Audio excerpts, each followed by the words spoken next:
십자가의 보혈이 차양대를 덮고 우리 모두를 덮고 있음을 또한 믿습니다. 우리 주님의 부활의 참된 평화가 함께 하시기를 빕니다. 구도자 시인이라고 불리우는 구상 시인이라고 있습니다. 구상 시인이 이러한 시를 썼는데요, 제가 한번 읽어보도록 하겠습니다. 이때 저들도 황금의 송아지를 만들어 섬겼다. 믿음이나 진실, 사랑과 같은 인간살이의 막중한 필수품들은 낡은 지팡이나 헌신짝처럼 버려지고 서로 다투어 사람의 탈만 쓴 짐승들이 되어갔다. 세상은 아론의 무리들이 판을 치고 이에 노이의 근성이 꼬리를 쳤다. 그 속에도 시나이산에서 내려올 모세를 믿고 기다리는 사람이 외롭지만 있었다. 자유의 적과 꿀이 흐르는 가나안, 휴, 멀고 험하기도 하다. 어떻게 시에 공감이 되십니까? 휴, 멀고 험하기만 하다. 멀고 험하신가요? 시인은 믿음과 진실, 사랑이 인간살이의 필수품이라고 말합니다. 우리가 생활용품으로 쓰는 그런 것들이 필수품이 아니고 인간이 인간답게 살아가기 위해서는 믿음과 진실이 필요하고 사랑이 필요하다고 말하고 있는 것입니다. 그러나 인간은 그 필수품들을 그만 헌시창처럼 다 내어버렸다고 하는 거죠. 세상은 인간의 탐욕을 긍정해주는, 그러니까 송아지 만들어 달라 하면 그 송아지 만들어주는 아론과 같은 그런 사람들, 그런 아론의 무리들이 판을 치지만 그럼에도 불구하고 모세를 믿고 기다리는 외롭지만 그런 사람들도 있다는 겁니다. 자유의 적과 꿀이 흐르는 그 땅을 가는 여정은 멀고 험하기만 하다는 거죠. 그리스도인으로 살아가는 것, 이렇듯 멀고 험하며 때론 외로운 길일 때가 맞습니다. 언제든지 낙천적으로 밝은 웃음을 지으며 살아갈 수 있는 것만도 아닙니다. 그래서 하나님은 우리가 그 길을 함께 걸어가도록 우리를 한 지체로 이 자리에 부르셨습니다. 서로를 진실하게 격려하며 주님이 보이신 길을 묵묵히 걸어가는 우리 삶이 되기를 간절히 소망합니다. 오늘 본문 1절은 예수님이 디베랴 호수에서 또 자기를 나타내셨다고 전하고 있습니다. 이 디베랴 호수는 갈릴리 호수로 더 익숙합니다. 디베라는 로마의 티베리우스 황제를 일컫습니다. 헤롯 안티파스는 티베리우스 황제를 기리기 위해서 호숫가 근처에 디베랴라는 그 도시를 건설했습니다. 디베랴 호수는 이 지역의 이름을 딴 것이죠. 디베랴 호수라는 명칭은 요한복음 21장에만 유일하게 나오고 있습니다. 왜 굳이 갈릴리 호수가 아닌 디베랴 호수라고 기록했을까요? 먼저는 로마 문화에 익숙한 요한복음을 읽는 이들을 위한 그러한 배려심일 수 있습니다.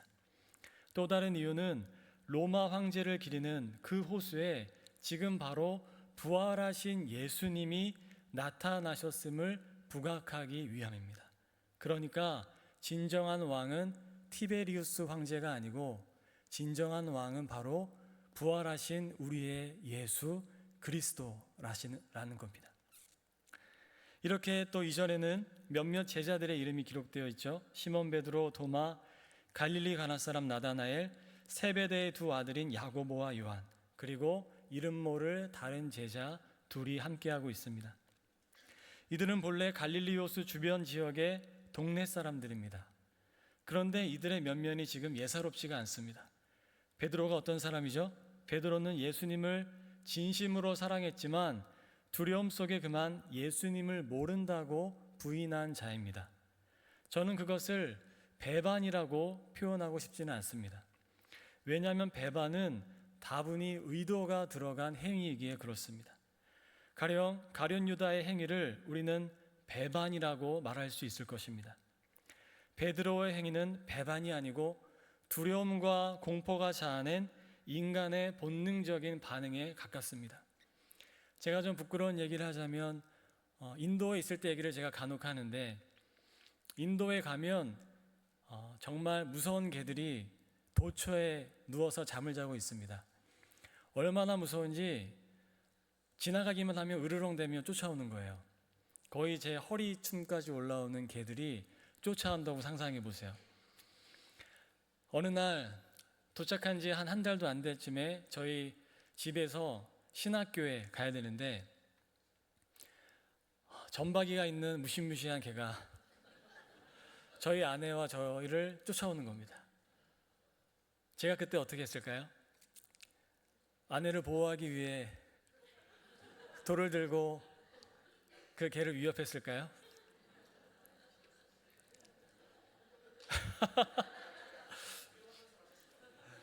아내는 아랑곳하지 않은 채 저 혼자 살겠다고. 정말 제가 중학교 때까지 육상 선수였거든요. 엄청난 빠르기로 신학교에 가서 신학교에 철문이 있습니다. 아내가 들어오지도 않았는데 철문을 닫아버렸어요. 여러분, 그것이 인간입니다. 그것이 저희고요. 그게 인간의 본능이에요. 이 얘가 맞을지 모르겠지만 베드로는 배반한 게 아니고 너무 무서워서 공포스러워서 그 본능이 그만 나온 게 아닌가 싶습니다. 그 이후에 신혼이었는데 아내가 저를 얼마나 한심스럽게 보든지 아직까지 15년이 지난 지금까지도 얘기하고 있습니다. 아무튼 베드로가 그랬다기보다 베드로의 마음이 그렇지 않았을까 상상해 보는 겁니다. 도마는 바로 앞단락에서 예수님의 부활을 의심했던 자죠. 물론 오늘 본문의 역사적 순서를 오늘 본문을 맨 처음으로 보는 학자들도 있습니다. 14절에는 예수님이 세 번째 나타나신 것이라고 기록하고 있지만 이 모든 정황을 봤을 때 첫 번째 사건일 수도 있겠다는 것입니다. 그렇다면 도마는 아직 부활하신 예수님을 만나기 그 전 더 깊은 의구심 속에 있는 상태였을지도 모르겠습니다. 또한 나다나엘은 요한복음 1장을 보시면 메시아를 보았다는 빌립의 말을 듣고 나사렛에서 무슨 선한 것이 날 수 있느냐고 그렇게 대답했던 인물입니다. 그러니까 어쩌면 나다나엘은 구약의 예언을 잘 알고 있었던 인물인 거죠. 그렇게 박식한 인물이 바로 나다나엘인 것입니다. 또 세베대의 아들들은 어떤 사람이었죠? 예수님께 높은 자리를 요구했던 이들이었어요. 그들은 예수님이 가시고자 하는 길을 전혀 이해하지 못했습니다. 두려움과 공포 속에 예수님을 모른다고 부인한 베드로, 또 예수님의 부활을 의심한 도마, 학식이 많았던 나다나엘, 예수님을 자신의 욕망을 위한 도구로 여겼던 야고보와 요한, 그리고 이름 모를 두 제자가 지금 함께 모여 있습니다. 마치 우리의 모습과도 같죠? 나의 모습과도 같습니다. 나의 내면의 모습과도 같고요. 죄책과 의심, 자만과 욕망이 뒤엉켜 있는 정확히 우리의 모습이고 정확히 나의 내면의 모습입니다. 그때 베드로는 나는 물고기를 잡으러 가겠다 합니다. 베드로의 행보에 같이 있던 제자들 역시 동참하게 돼요. 예수님과 모든 삶을 꿈꾸었던 베드로와 제자들은 이제 자신들에게는 평범하고 익숙한 삶, 또 그저 해야만 하는 삶으로 돌아갑니다. 그런 삶은 선한 것도 아니고 악한 것도 아니죠. 그저 누구나 살아가는 삶입니다. 그저 누구나 살아가는 삶이지만 결정적인 차이는 지금 그 삶에는 예수님이 보이지 않는다는 데 있는 거예요. 누구나 살아가는 평범한 삶이지만 지금 그 삶에는 예수님의 자리가 느껴지지가 않습니다. 그렇게 호수로 나간 그들은 물에 아주 익숙한 자들이었으나 밤새 건져 올린 것이 있었나요? 없었나요? 단 한 마리도 없었어요. 그 물에 익숙했던 자들이 그날 밤새 거둔 것이 아무것도 없었습니다. 그들은 무엇이든 건지기 위해 애쓰고 땀 흘리지만 다 헛수고였어요. 때가 어둑한 밤이듯이 그들은 지금 인생의 어두운 밤 속에 놓여져 있지만 그들 자신은 그것이 인생의 어두운 밤인지 눈치채지 못합니다. 저는 이런 현상을 우리의 삶 곳곳에서도 심심찮게 봅니다. 많은 이들이 땀 흘리며 각각의 인생의 목적을 위해 살아가지만 그것이 어두운 밤인지는 모르는 거예요. 누군가에는 그 삶은 그저 평범하기도 하고 그저 살아왔던 삶이기에 익숙하기도 하고 그저 어제 살았던 삶이기 때문에 오늘도 살아가는 너무나 당연한 것이지만 그러나 어두운 밤 속에서 헤매이고 있다는 것은 알지를 못합니다.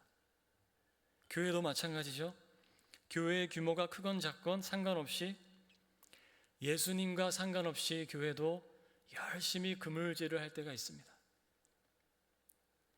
정체되어 있든지 부흥되든지 상관없이 예수님이 그 자리에 보이지 않을 때가 있는 거예요. 그것이 어두운 밤인지 모른 채 우리는 그렇게 그저 살아갈 때가 얼마나 많은지 모릅니다. 그런데 그렇게 밤이 지나고 날이 새어갈 때 누가 서 계신가요? 예수님이 호숫가에 딱 서 계신 거예요. 밤이 새도록 그물질에 지쳐있는 제자들과 서광이 비춰오며 호숫가에 서 계신 예수님이 지금 대비가 되고 있습니다. 태양이 서서히 떠오르듯이 예수님으로 인해 그 짙었던 어둠이 서서히 잠식되어져 가고 있는 거예요. 그때 예수님은 이렇게 물으시는 거죠. 너희에게 고기가 있느냐? 제자들에게 남은 건 그러나 빈손뿐이었습니다. 아무것도 없었어요. 예수님은 그들을 보며 어떤 표정을 지으셨을까요? 한심한 표정을 지으셨을까요? 아니요. 잔잔한 미소를 짓고 계시지 않으셨을까요? 제자들에게 예수님은 그물을 배 오른편에 던지라 하십니다. 오른편과 왼편이 중요한 것이 아니라 예수님이 명하신 말씀이 중요한 거예요.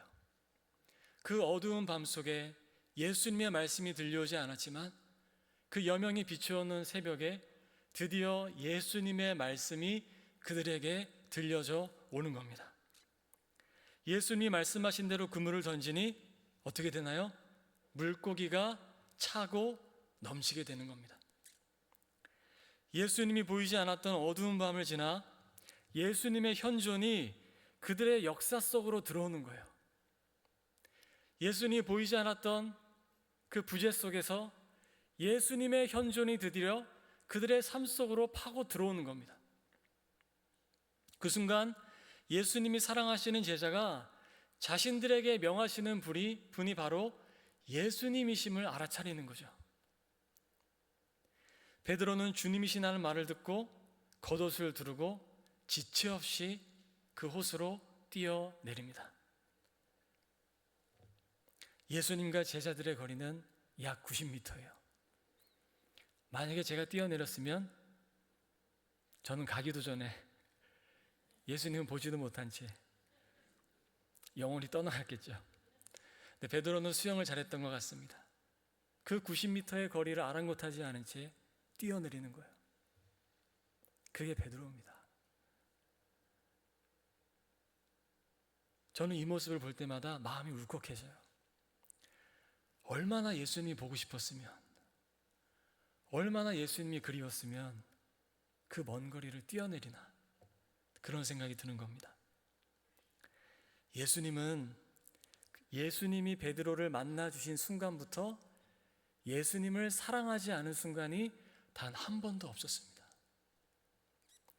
베드로가 예수님의 이름을 모른다 하여 예수님을 향한 사랑이 없어진 것이 아니에요. 베드로가 지체 없이 뛰어내리는 장면은 그 사랑이 얼마나 컸는지를 보여주고 있는 겁니다. 육지에 올라와 보니 어떻죠? 예수님이 직접 숯불에다가 음식을 다 차려놓고 계신 겁니다. 예수님은 지쳐서 실패감에 젖어 있는 제자들에게 죄책과 의심과 그 자만감에, 그 욕망에 사로잡혀 있던 제자들에게 아침밥 먹자 하시는 거예요. 제자들은 그분이 이미 예수님이신 줄 알기에 아무도 묻는 자가 없습니다. 어둠이 걷히고 해가 떠올라 부활하신 예수님이 그들 곁에서 음식을 떼어주시는 그 순간은 그저 모닥불 타는 소리와 파도가 차오르는 소리, 이따금 그들 위를 지나가는 새들의 소리만 들리는 거죠. 그 고요함을 한번 상상해 보십시오. 그들은 깊은 고요 속에 있지만 마음은 무언가 뜨겁게 차오르기 시작합니다. 예수님은 고요히 그들의 지친 육체를 달래주시면서 그들의 영혼마저 위로해 주시는 거예요. 예수님은 그들의 죄책과 실패감을 어루만져 주시는 겁니다. 의심과 그 모든 자만을 보듬어 안으시며 일깨워 주시는 겁니다. 내면에 깊이 자리한 덧없는 욕망을 부끄럽게 하시는 거예요. 어둠이 거친 그날 그들은 부활하신 예수님 안에서 새로운 여명을 맞이합니다. 예수님은 그저 그들을 다시 부르시고 밥을 챙겨주실 뿐이었어요. 자신들의 존재가 다시 받아들여지기까지 따가운 질책이 있었던 것도 아니고 명확한 가르침이 있었던 것도 아니었어요. 제자들은 예수님이 자신들을 찾아오셨고 그들과 그저 예전처럼 함께 식사를 하셨다는 그 시간과 공간을 통해서 그 순간에 근원적인 치유가 일어난 겁니다. 예수님의 죽음으로 영원히 사라져버릴 것만 같았던 예수님과 그들의 시간이 예수님의 부활하심으로 기적처럼 되살아난 겁니다.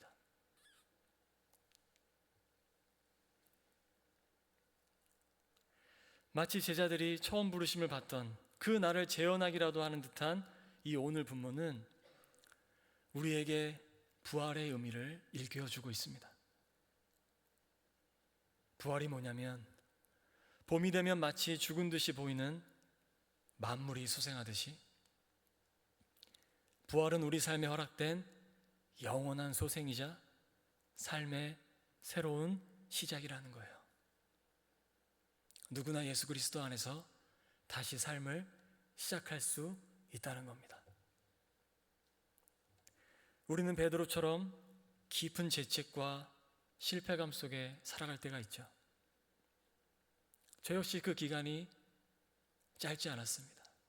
깊은 열등감, 깊은 실패감 속에서 밤마다 꿈을 꿀 때마다 내가 실패했던 그 자리로 다시 돌아가서 그 사람을 다시 만나고 그 자리에서 웃으면서 회복하는 꿈을 한 2년 정도 꾸었던 것 같아요. 내가 왜 그때 그랬을까? 그 실패감이 얼마나 나를 짓눌렀는지 그런 꿈을 2년간이나 꾸었습니다. 우리 모두가 그렇죠. 도마처럼 의심 속에 내가 경험한 것만을 믿으며 살 때도 있습니다.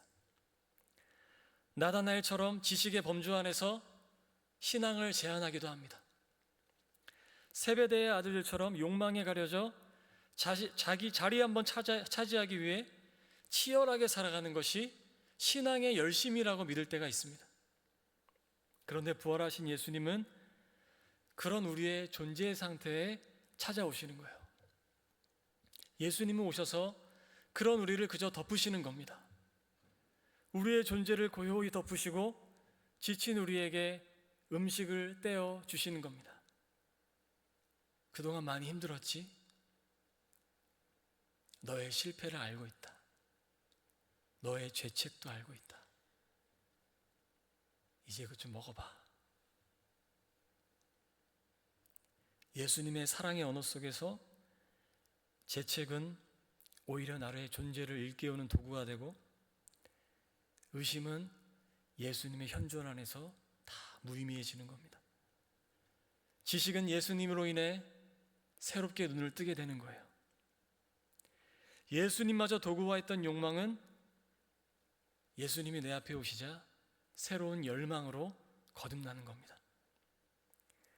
덧없게 여겨졌던 나의 과거조차 부활하신 예수님 안에서 새로운 의미가 되고 새로운 희망으로 건져 올림을 받게 되는 겁니다. 그것이 예수님이 허락하신 부활인 거예요. 이렇듯 부활이 영원한 소생이라면 우리가 절대로 잊지 말아야 할 것이 있습니다. 부활은 영원한 소생이기 때문에 우리의 삶 도처에 놓인 죽음의 권세를 몰아낸다는 겁니다. 부활의 소생을 경험한다는 건 죽음의 권세를 몰아내는 삶을 살아가야 함을 의미하는 거예요. 그건 구체적으로 부활하신 예수님이 보이신 길과 상반되는 것들에 대한 저항입니다. 우리는 반드시 그런 삶을 살아가야 하는 겁니다. 예수님은 우리의 죄책과 실패, 의심과 자만, 욕망을 덮어서 새로운 열망으로 소생시키시는 분이시지만 온 세상에 막연한 이 죽음의 권세를 심판하는 분이시기에 그런 겁니다. 그건 예수님의 공생애 내내 예수님을 괴롭혔던 그 종교 지도자들의 부패한 위선과 허영이자 계속해서 인간의 삶을 어둠과 좌절의 늪으로부터 헤어나오지 못하게 하는 사탄의 권세이기도 한 겁니다. 우리가 지난 수요 말씀 집회 때 아나니아와 삽비라 사건에 대해서 들었었죠. 이제 막 태동하는 성령 공동체인 교회 안에 들어오려는 그 허연과 위선을 하나님이 어떻게 심판하시며 교회를 보호하시는지 우리는 말씀을 통해 들었습니다. 어떻게 보면 아나니아와 삽비라의 이 즉각적인 죽음은 은혜와 용서에 익숙한 우리에게 충격을 줘요. 저에게도 마찬가지입니다. 그러나 그만큼 교회를 어지럽히고 성령의 역사를 방해하는 것이 이 사탄이 충동하는 허영과 위선이고 자기 중심성이고 자기 명예욕임을 우리는 잊어서는 안 됩니다. 교회가 깨지고 분열할 때는 늘 이 허영과 위선이 바탕이 된 자기 공명심이 있어요. 자기 명예욕이 드리워져 있어요. 이럴 때 교회가 깨집니다. 예수님은 이러한 죽음의 권세를 끝내셔서 새로운 부활 공동체를 이루기를 원하시는 겁니다. 그렇다면 죽음의 권세에 대한 저항은 어떻게 이루어집니까? 세상의 거친 방식으로 우리도 싸우고 똑같은 방식으로 살아가면 되는 것입니까? 죽음의 권세에 대한 진정한 저항은 예수님이 우리를 찾아오셔서 요즘처럼 새로운 봄날을 허락하셨듯이 우리 역시 누군가에게 봄날이 되어주는 거예요. 예수님이 우리를 끝까지 사랑하셨듯이 우리 역시 내 곁에 있는 이들을 끝까지 믿어주고 끝까지 사랑하는 겁니다. 말없이 함께 밥을 먹고 그 존재를 품에 안아주는 거예요. 힘들죠? 옆에 있는 분들을 이렇게 바라본다는 게 얼마나 어려운 일인지 모릅니다. 가르치고 싶고 지적하고 싶고 끝까지 믿어준다는 것 정말 어려운 일입니다. 그러나 부활의 소생은 바로 우리가 이렇게 살아갈 때 경험되어지는 겁니다. 이럴 때에만 경험되어지는 거예요. 그 사람을 가르친다 하여 그 사람 바뀌지 않습니다. 부활하신 예수님을 따르는 자로서 죽음의 권세에 대한 참된 저항이 무엇인지 우리가 잘 아는 아시시의 프란치스코의 평화의 기도, 이 평화의 기도가 일깨워주고 있습니다. 다시 한번 들어보십시오. 제가 한번 읽어보겠습니다. 주님, 저를 당신의 도구로 써주소서. 미움이 있는 곳에 사랑을, 다툼이 있는 곳에 용서를, 의혹이 있는 곳에 믿음을, 그릇됨이 있는 곳에 진리를, 절망이 있는 곳에 희망을, 어두운 곳에 빛을, 슬픔이 있는 곳에 기쁨을 가져오는 자 되게 하소서. 위로받기보다는 위로하고 이해받기보다는 이해하며 사랑받기보다는 사랑하게 하소서. 우리는 줌으로써 받고 용서함으로써 용서받으며 자신을 버리고 죽음으로써 영생을 얻기 때문입니다. 사랑하는 한영의 교우 여러분, 부활의 소생을 바라보는 우리에게 남겨진 과제는 주님이 오시는 그날까지 부활의 길을 따라가는 것입니다. 여러분, 그 부활의 길을 따라가십시오. 부활의 소생, 그 부활의 영원함은 바로 오늘 우리가 있는 자리에서 시작되기에 그렇습니다. 서로에게 부활의 영원한 소생이 되어 주십시오. 서로에게 벚꽃보다 진한 봄날이 되어 주십시오.